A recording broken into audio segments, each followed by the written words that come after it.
Okay. I got a text from my buddy who's a big Niner fan, and we used to go to all the games together before I ever got into media. And now me and all my buddies they still gather and they barbecue and they, whatever, they get trashed and they go in there and then I'm sure they're arguing with each other. If times haven't changed, they're doing the same things we used to do, which is drink too much, maybe do other things as well, and then you get trashed and somebody's fighting usually by the end of the game. But he sent me a note. He's like, does the league hate the Niners? They play 4 teams coming off a bye, which I guess is the same as last season. It is. So Niners have a rest disadvantage against Kansas City, Dallas, Buffalo, Seattle, and Arizona. KC is off a bye. The Niners in that KC game will have played the previous Thursday. So KC will be coming off a bye, but the Niners will be on longer than normal rest as well. But you tweeted out that the net difference in rest day differential with the 49ers, you first put it out at -16. Now you're saying it's -23? -22. Yeah, I put it out at -16. Schedule came out at 5. I went live at just before 6. And so I put that whole schedule that I just put up on the screen together in that hour. And so in my rush, I missed a couple of the Niners opponents that are coming off a Thursday game. So for example, one team you didn't mention there, the Bears game, the Niners are also at a -3 rest differential because the Bears play the previous Thursday.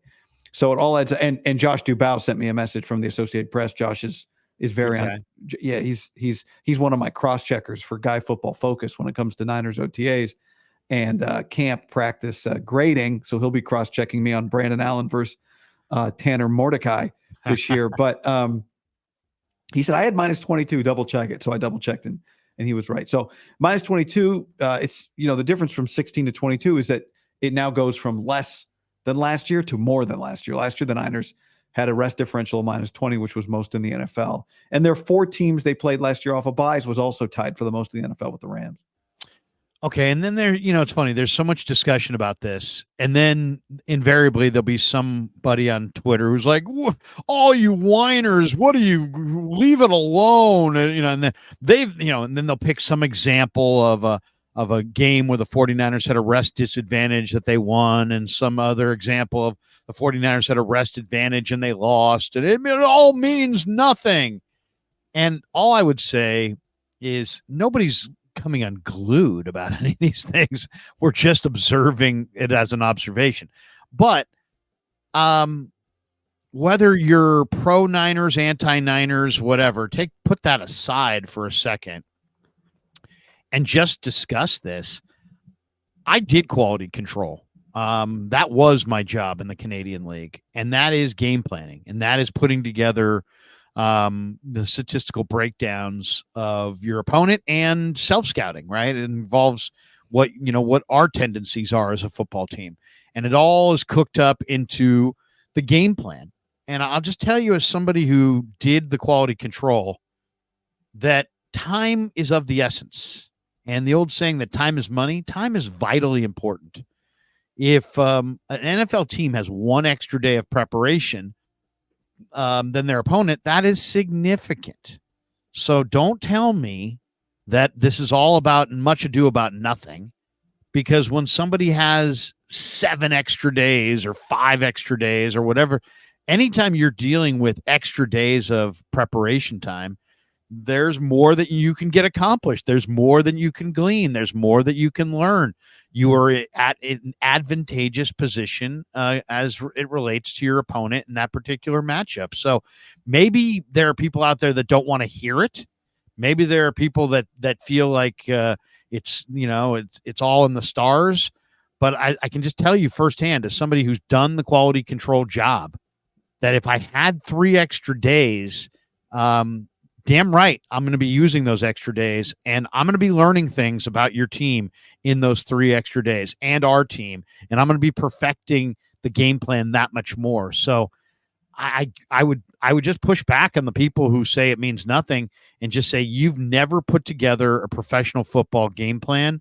You've never been a quality control coach, and you don't understand the the incredible advantage it is to have an extra day. As we're talking about a singular day, let alone 3 days, 5 days, 7 days, 10 days, or more in a particular matchup. It means a ton. Well, last year the Niners had the worst differential and they made it to the Super Bowl. Right. And so the question is that proof that it doesn't matter? Or just that they were that good? Yeah, did they just overcome a lot?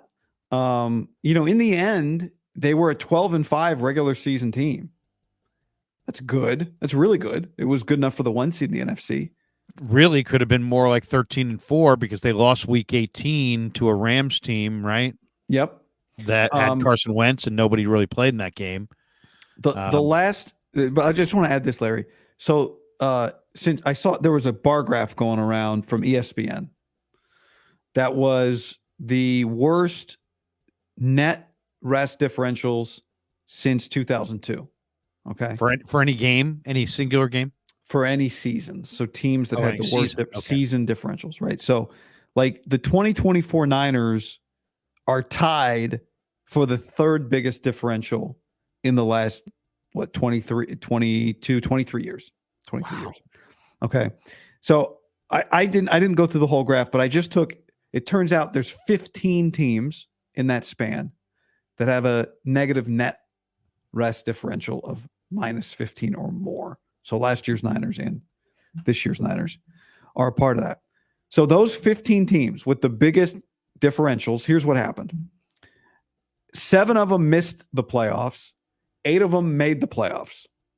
Of the 8 that made the playoffs, Niners last year being one of them, and of course the Niners went to the Super Bowl, so they got farther than any other team. And this is the biggest negative differentials. Yep.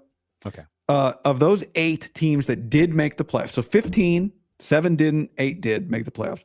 Of those 8, 3 of them got to a conference championship game. Niners are the only one that won a conference championship game. The 2002 Titans and the 2014 Colts were the other 2 that just made a conference championship game. But to me, what stood out was the Niners' 12 wins last year were the most wins of that group. And the average win total for those 8 teams was only 10.25 for the playoff team. So you had a couple of 9-win teams in there. So not great. You're not does this mean you can't have a 14-win season or a 13-win season? And, we're talking about 17-game seasons now. But can you have a 14-win season if you're going to be on this list? I don't know. I think what you said earlier, I agree with in the sense that and maybe I even think maybe I'm not as far with you in terms of how much it matters, because I do agree fundamentally that it matters. What it really translates to, I'm not sure. You know what I mean? I definitely I'll put my line in the sand on this. I don't think the NFL hates the Niners or the league has it out for the Niners. I don't think that. The 49ers being good is good for the NFL. They've got them in 6 primetime games, like most in the league. Them and the Jets and somebody else in Dallas. Is that what it is? Dallas, the Jets and the Niners. Yeah. I mean, they don't hate the Niners. Okay. Right. The Niners are one of their cash cows. They are. And I think the other thing to keep in mind, there are some major wins on the schedule for the Niners. Number one being, I think, they don't go to London. They could have. They could have been sent to London. The Niners have some requirements, as we know. They don't want to play day home games at the beginning of September, right? Right. So, there's a lot. They don't have a 3. They don't have 3 road games in a row in any stretch. Or home. Or home. They don't have a 3-game stretch where they're home or road. So which I don't know what the social calendar is for Al Guido, but sometimes that's good. Sometimes teams don't want that because maybe they have a concert or something they're trying to fit in to a weekend, right? So open dates aren't necessarily bad dates for stadiums, open football dates. So I do think there's some good stuff in this schedule for them. Their Seattle game on the road is early. I checked.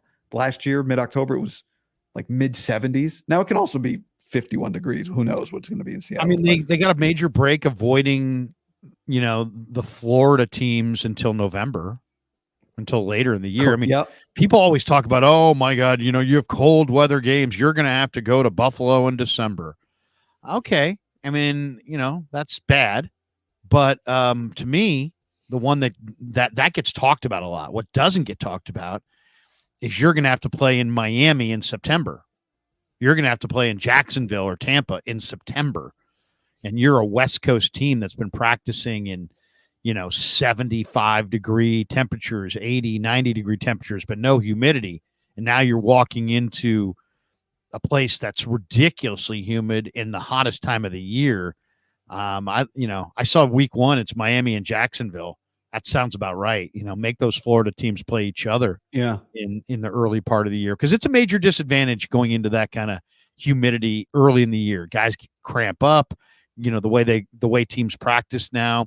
They don't bring it for, there's only 3 preseason games. They're not putting their regulars out there in the first game for more than a series. They're not putting their regulars out there in the third game at all. So, and they're usually playing the regulars only into the third quarter in the middle game. So, and they practice, you get into a Miami game week 1 or a Jacksonville or a Tampa game week 1. You get to that third quarter, your offensive line, those guys are starting to cramp up. That's a major factor. So I like the fact that the Florida teams are both later in the year.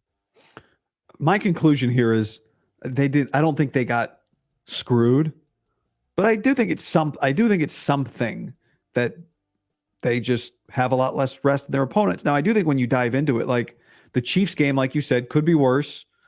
Playing the Chiefs off a bye, to me, is almost worse than the rest differential, because we know Andy Reid's incredible. I don't know. I don't have it, but it's, whatever. Yeah. It's like 16-2 or something. Yeah, if you're on a bye and they were on a bye, Andy gets the advantage. The Dallas game is at home. There are parts of this schedule that are really good for the Niners, but are just not new information. Like, you play Dallas and Kansas City and Detroit at home this year. We just already knew that stuff. So it's not part of Wednesday's discussion, but it is part of what makes the schedule good, is that some of the really good NFC teams they play, I mean, Detroit and Dallas are at home. The Jets are a home game. These are all things that are out of this is just part of the rotation. Well, not Dallas. Dallas was part of the first place crossover game, but there are a lot of good things in the schedule. And the other thing, Larry, at Packers, at Bills, back-to-back, November, December. Somebody from Milwaukee texted me or DM'd me yesterday and said, it's actually not that bad of weather here late November. They said, you really don't want to be here in May. That's when you don't want to be here. Well, that's for somebody who lives there. I mean, whatever it is in November is the worst day in San Francisco for the year. Well, I mean, but I know what he's saying, though. The Green Bay game was pretty bad here. I've been in Chicago in November around Thanksgiving. Chicago can be, you're talking about 30s and, 35 degrees, something like that, but not, what's rough is January, so late December and January is when you don't want to be in Buffalo, Chicago, Green Bay, anywhere outdoors. There is just, that's when it's really brutal. Yeah. Well, I'll tell you what I said last night about that stretch, weeks 12 and 13. From a schedule standpoint, you don't like it, right? You don't want to have to go to Green Bay and then go back to Buffalo, and Buffalo's coming off a bye. That's tough. From let's see what these guys are made of standpoint. Let's see what Brock Purdy's made of standpoint. I think it's pretty cool. Let's throw up some roadblocks and see, is it going to be raining in Buffalo? Is it going to be cold? Let's see what he does. That might be a valuable experience for him,